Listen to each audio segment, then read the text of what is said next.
السلام علیکم friends, welcome back to top smarties drama serial پتھر دل۔ ولید کا دل تو بہت ہی نرم نکلا۔ جیسے ہی مناہل کو دیکھا تو اس پر اپنا دل ہار بیٹھا۔ اب جب دوسری نظر یعنی کہ کھانے کے ٹائم دوسری نگاہ زارا پر پڑی تو زارا تو بالکل بھی اچھی نہیں لگی، نہ ولید کو اور نہ ہی ولید کی ماں کو۔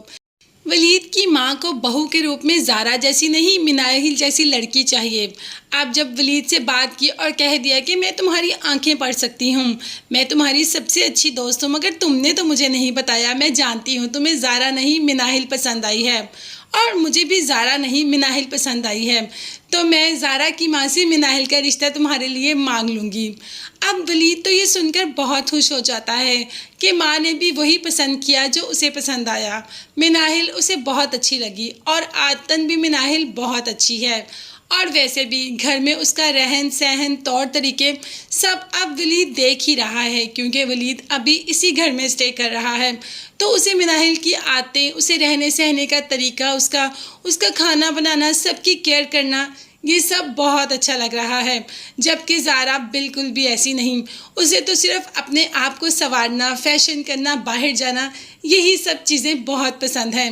اب تو زارا کسی پر دل بھی ہار بیٹھی ہے، حنان پر، جبکہ ماں کہتی ہے کہ تم ذرا تھوڑی توجہ گھر پر دو، ولید اور اس کی ماں آئے ہوئے ہیں اور یہ بہت امیر فیملی ہے، تو تم اس کو ساتھ ان کے سامنے اچھے سے بیہیو کرو تاکہ تمہاری شادی ادھر ہو جائے۔ مگر زارا ایسا نہیں چاہتی، اسے ولید بالکل بھی پسند نہیں آیا۔ وہ تو حنان کے چکروں میں ہی پڑ گئی ہے، اور حنان نے آج اپنی محبت کا اظہار زارا سے کر ہی دیا۔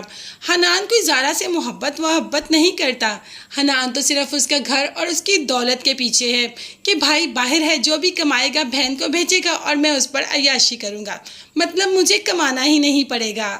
نرگس نے یہاں پر زارا کی ماں سے مناہل کے رشتے کی بات کر ہی لی کہ دیکھو، مجھے اپنے بیٹے کے لیے مناہل کا رشتہ درکار ہے، مجھے مناہل بہت اچھی لگی اور ولید کو بھی۔ اب کیا کرتی ماں، اس نے تو ایک دم بات کا پاسا ہی پلٹ دیا کہ مناہل تو میں اپنے زین کے لیے پسند کر چکی ہوں، مناہل کا رشتہ تو میں نے اپنے زین کے ساتھ بچپن سے ہی طے کر دیا، زین باہر ہے، وہ جیسے ہی واپس آئے گا میں ان دونوں کی شادی بھی کر دوں گی۔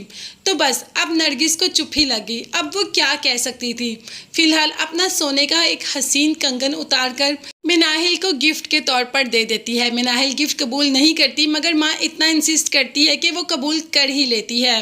زارا کی آنکھیں تو کھلی کی کھلی رہ جاتی ہے، اتنا بھاری بھرکم سونے کا کنگن وہ بھی مناہل کو مل گیا۔ اب تو زارا بھی ان کی آؤ بھگت میں لگ جاتی ہے، کبھی ولید کے آگے پیچھے تو کبھی نرگس کے آگے پیچھے، کہ بس خوش ہو کر اسے بھی کوئی سونے کا کنگن چڑھا ہی دیا جائے۔ مگر یہ سب ایسا تھوڑی ہوتا ہے، دکھاوے میں اور ریئل کے کرنے میں کافی فرق ہوتا ہے، جو کہ صاف ظاہر ہے۔ ماں نے اب ولید سے کہہ دیا کہ دیکھو، رشتہ تو مناہل کا طے ہے، اب زارا ہی ہے، ہم زارا سے ہی تمہاری شادی کر دیتے ہیں، اور ویسے بھی ہم ادھر زارا کے لیے ہی آئے تھے۔ ولید نے کہہ دیا کہ میں ابھی اس بارے میں کوئی بات بھی نہیں کرنا چاہتا اور نہ ہی سوچنا چاہتا ہوں۔ ولید کو زارا تو بالکل بھی پسند نہیں آئی، مگر زارا کو بھی تو ولید پسند نہیں آیا، تو دیکھتے ہیں کہ یہ بے ڈھنگے سے رشتے کیسے ایک رنگ میں رنگتے ہیں۔ یہ دیکھنے کے لیے چینل کو لازمی سبسکرائب کیجیے گا۔ نیکسٹ ویڈیوز تک کے لیے اللہ حافظ۔